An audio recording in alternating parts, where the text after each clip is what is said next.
about to get into some of that junky shit. Peace, man, peace. We got my guy in the building, man, Mike Sessionz. What's happening? What's going on, Trife? ATL's on, man. ATL's on. You see what it is. World champions. Big salute, man. Big salute. Nice having you, man. I'm glad we was finally able to put this together, man, the way we supposed to. You know what I mean? Right, man. I appreciate the call, man, and the invite, man. I'm truly honored. You know what I mean? Not just because you asked me to be on here, but I love what you're doing and just the essence of hip hop and putting your own spin on it. So I've been there since pretty much. I don't know if it's been day one. It might have been day 3 or day 4, but it was early. Yeah, it was early. I remember seeing you, man. That's why I asked you to come on, man. So, Mike, let's start right here, man. We'll start with the music, man. So, being in Atlanta, man, back in the early 90s and stuff like that, when you probably came in, it was really fast and crunk and, booty shaking and all of that, man. You kind of tripped me out because I see you on the platforms with all the other MCs, the East Coast, you everywhere with it, man. How does that work out, like as far as your music and what you make with those things being up front? Yeah, well, I think just as a student of the game and really having an open mind to where like you mentioned back in the days, this was before the Andre 3000 at the source. The South got something to say. This was before that to where Tag Team, Sammy Sam, salute to them. Who else? Raheem. Raheem. Yeah. DJ Kizzy Rock, DJ Taz. Smurf. Smurf. Yeah, you know what I mean. Edward J. All those folks, man, from back in the days, man, to where it's just like we didn't have. We had a particular sound which was kind of like dance, booty music. Hey, king of the strip clubs. Word up. In Atlanta, so that was something I listened to, but you had to have, if you love hip hop, you had to get it from other sources. You know what I mean? And thank God that we had Yo MTV Raps. Word up. Rap City the Basement, to where you had your Wu-Tangs, the West Coast, NWA, Public Enemy, Dayton Family, Spice One, Too Short, yes sir, Mystical, Scarface, just the whole gambit, Mobb Deep, Biggie, Tupac, obviously, and just back in the days to where, man, it was so much. It was different in the sense to where, how do I put it? To where everybody had their own style. You mentioned earlier off cam, you were saying how you had some friends who came from the East Coast, and now how impactful was their influence as far as you and your music and your style? Oh shit, man! That's all they were. Heavy on the Wu-Tang, Mobb Deep, Biggie, Redman. If it was from the Helter Skelter, Boot Camp Click, Word, MOP. You could go down Cannabis. You can go down the list and just, I was influenced. Like I said, I was influenced by that, and I think that, whoever you hang, hey, birds of a feather flock together. Hey, if you hang around 5 people who work out, more than likely you're gonna start working out. Word up. Now speaking of that, man, even before the music, you told me you kind of got into that on a later side. Now before the music, speaking of the birds of the feather, you was into some pretty heavy things, man, as a young man. You told me you was kind of wilding. What, you want to explain some of that, man? Some of the past experiences, some of the things you went through, and maybe some of the things that taught you. You know what I mean? Yeah. Well, I think it was just my version of, I guess, acting out, wanting attention. Word. Crying out for help, because I didn't have that male role model. You know what I mean? My dad passed away when I was 9, and damn. and although I went to like here go to this therapist, talk about it, here take this medicine to feel better, you know what I mean? Word. And from there, like I had stopped taking it, and then I had been doing it before, but that's really when the self medication, you know what I mean, started taking place, and I just started acting out. And really, I needed somebody, some discipline in my life. But I chose because I didn't grow up in the projects or nothing like that. But I grew up in Decatur, and I chose to. Those were my choices, the choices that I made, and Word. I just didn't. I was just out there.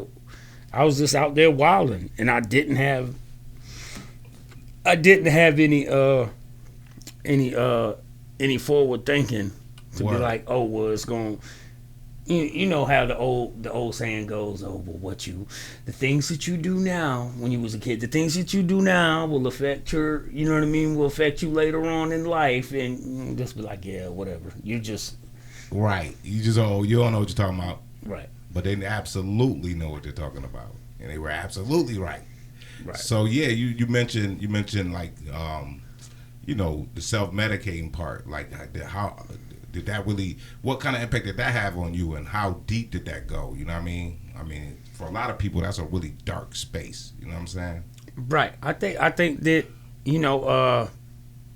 once you understand and have some knowledge about it, because I mean people, I know some people that can go out to dinner with their friends, have a drink or two, have a shot, and go home, and then go to work the next morning. Right. And do that on consistently, like they know when to stop. Right. I crossed that invisible line to Word. where I gotta and they say this, and I use this analogy, and hopefully so it's like before I crossed that invisible line, like all my life I was a cucumber. Word. My whole life I was a cucumber. Now what does that mean? And I passed that. Well, I'll tell you. So then once I passed that invisible line, Mm-hmm. I became a pickle. Word. So through that process of being a cucumber and getting turned into a pickle, there's a process. Oh.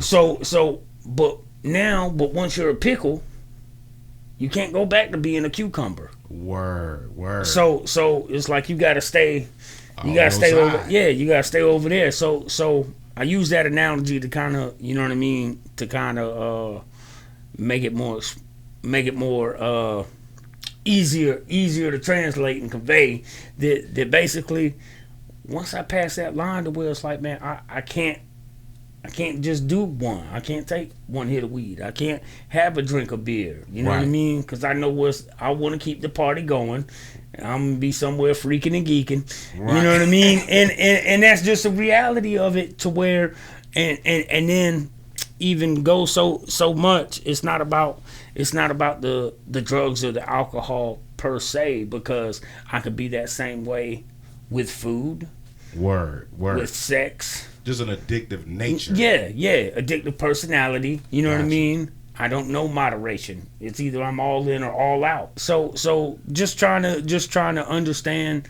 Once you understand that, and really understand that, like, hey man, I cannot use successfully, because it's like, hey man, if I could get high without the consequences, Right. I would. Right. But there's too many consequences. You know what I mean? Like And you gonna pay. I'm allergic to that shit, man. I break out in handcuffs. Fucking with me. So you know break what I out mean? a handcuff? I break out in handcuffs, unfortunately. So look, man. I know we talked about the darker part. You know what I mean, off cam, and now the recovery part though. Like, cause you got a hell of a story to tell, man. And not only are you telling that story, you actually using that story to help others. You know what I mean?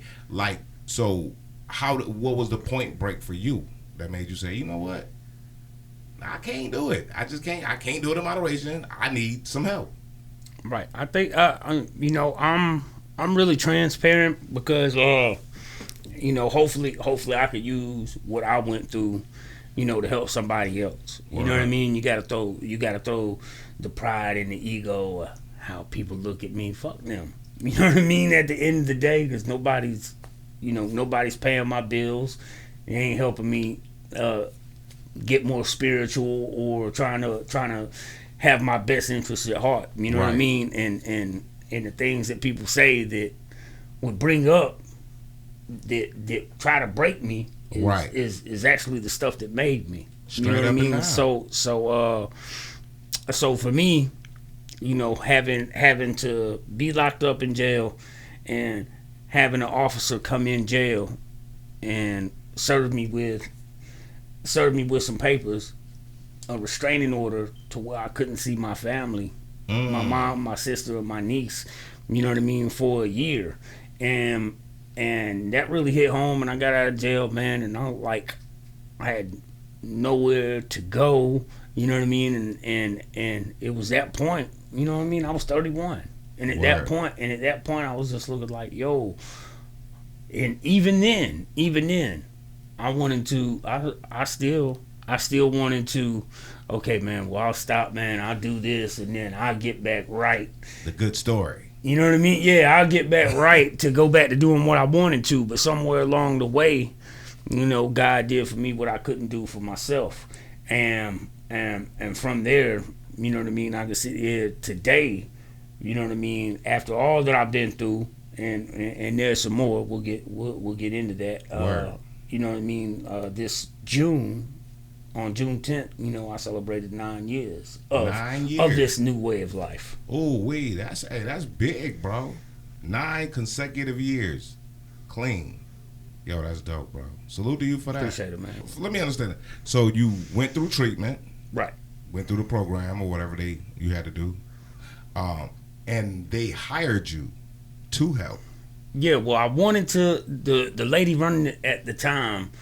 This was back in 2015, 2016, because I came in 2011 to where I started this process, and I got 18 months, and then but I wasn't working on anything, so I went back out there. I had a setback, right? You know what I mean? And that only lasted like 4 months, and then I came back, you know, had my own place and everything, and lost it all. Was forced with the decision, hey, do I want to keep up with some material stuff, or do I just give it all up and save my life? So I made the choice to save my life. You know what I mean? And gotten that back tenfold and then some. You know what I mean? And more importantly, I got me back. And to your point, to where it's like, hey, there was no guarantee I would have made it back from that. So I told the lady who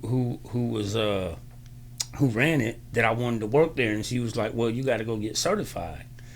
And I was like, okay, well, how do I do that? So, you know, I went through the process. I didn't get it the first time, but eventually I got certified to be a certified peer specialist, and, you know, they hired me on.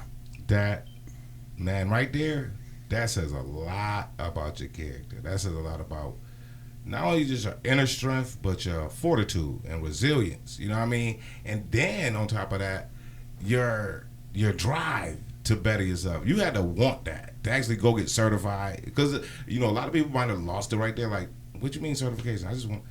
People get discouraged by stuff like that. But you used that and still went ahead and got it done. Big salute to you for that, man. Straight up. I have so much more to offer, and I just try to, you know, I'm trying to do that. I'm trying to, you know, live what I'm talking about. Another saying, I'm trying to make sure that my two tongues line up. And that's the tongues in my mouth and the tongues on my shoes, that I'm walking what I'm talking. My guy, that's dope. That's dope right there, Mike. I'm proud of you, man, for real. I appreciate it, man. And anyone, like, you know, and salute to all the people who went through something heavy. You know, life is life, man. And it's going, I mean, again, you said something magical earlier, too. It was the sum total of your choices, though. You made the choices. You went through it. That was your path, though. Because look at you now, man, where you can actually, you know, give back by, like you said, one person. If one person is impacted by your story, hey, man, it was all worth it. I'm glad you're here with me today, man, and we get a chance to actually sit here, do this, and build about your music. You out here now. You still can make your music and still pursue your passion, and also on top of that, continue to do your work, helping your peers, and helping others who may be going through what you went through or about to go through it, and maybe you can, you know what I'm saying? Right. That's big to actually have had the experience to talk about it, because I'm a big fan of experience. You know what I'm saying? Knowledge, that's the best teacher. I mean, I ain't gonna lie. Right. I mean, you go through it, you know it. It's not like you're thinking about it. You know it. You know what I'm saying? So big salute to you, man. And I just got to give you your spot, man. Before we get out of here, so I want to make sure I give you the space to, let everybody know what you represent and your shout outs and all of that, man. Because I know the East Side, but you might have a whole, you might say it in a whole different way. So make them feel it. You know what I mean? Right. I appreciate you once again for the opportunity. Like I said, I'm from the East Side of Decatur. It gets greater later. It's Myke Sessionz, man. Shout out to the home team. I can't say Decatur without saying Ghetto Mafia. You know what I mean? Nino and Wicked. You know what I mean? Straight from the deck. I mean, they the ones who really put Decatur on the map, man, and started repping. Not just Atlanta, College Park, West Side, Bankhead. No, they were Decatur. Word you know up. what I mean? So that's where it's from. Gotta shout out DJ Cree and OG Tech. Salute. They own the song Poppin' Collars. A joint that you'll hear today. Y'all go download that. Yes. It's all on all digital streaming platforms. And then right now, what I'm doing right now, the first ever hip hop school. And for those that y'all don't know, Word. you know what I mean, like Pendulum Inc. Word up. That's what's on the chain, Pendulum Inc. And so what is that? So it's run by Mickey Fax. Salute to Mickey Fax. Word. Rap Seminar, yeah. Rhymecology, Word. Dope. Jeff Walker, Dope. Chilla Jones, the battle rapper, and another guy named Comic Book Cam. He teaches the theorists, so they got two different classes, theorists and pensmen, depending on what level your sword's at. So basically, man, it's a groundbreaking type hip hop school for if you can go and you can learn Shakespeare, you can go and learn fucking underwater basket weaving. Why can't you go and learn hip hop? And these are from the cats who are doing it. And I mean, our first guest that we had back in April was Inspector Deck. Damn. We just had tomorrow, no, 2 nights from now, Wednesday, it was Ladies Month, and we had 40 Bars, Bonnie Godiva, Shay Noir, Cyrock. Word. The legendary Cyrock. Shout out to Cyrock and Soul Messiah. Soul Messiah is crazy with the beats. Salute. She's gonna be the guest speaker.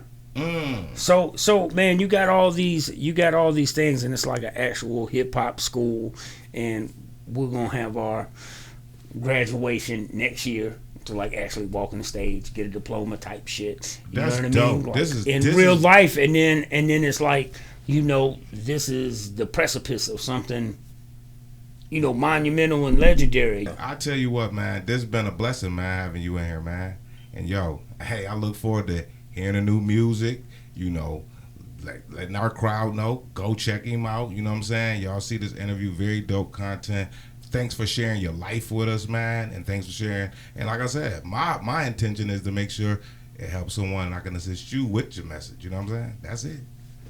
That's what it's all about, man. Word up. And on that note, man, we're going to get out of here, man. Appreciate you again, Myke Sessionz, man, coming through East Side Decatur. Salute. Peace.